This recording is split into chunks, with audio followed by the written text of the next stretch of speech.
प्यार के बंधन टूट गइल, किस्मत भी हमसे रूठ गइल। खुशियाँ से भरल खजाना भी क्षण भर में हमरो लूट गइल।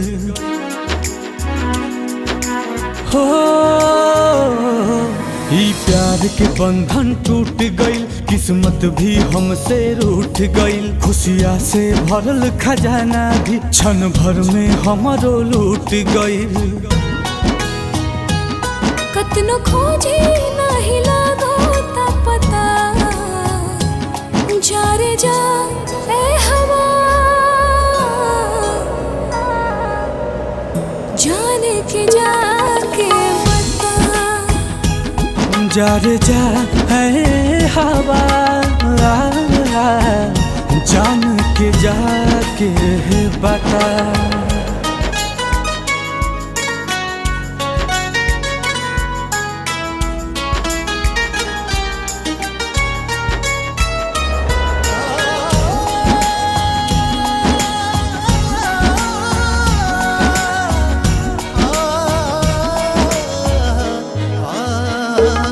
जान भइल बेजान टूटल सब अरमान, प्यार के हमरा कैसन होला इम्तिहान।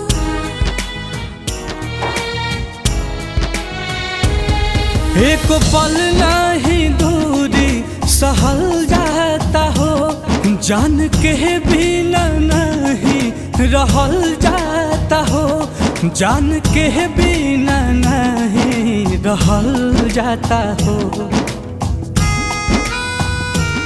नहीं उनके नहीं हमार बखता, जा रे जा ए हवा, जान के जाके बता। जा रे जा ए हवा, जान के जाके बता।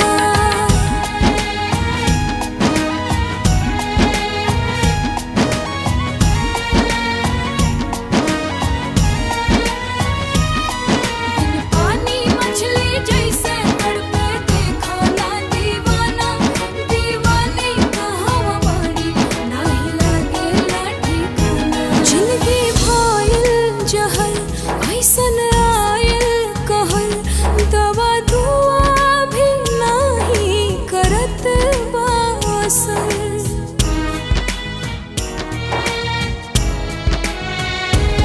बिना उनका न केहू जहाँ में हमार, दुख के ढाल बाटे हमरो पे पहाड़, दुख के ढाल बाटे हमरो पे पहाड़। जड़ से अलग भइल लता, जा रे जा ए हवा, जान के जाके बता।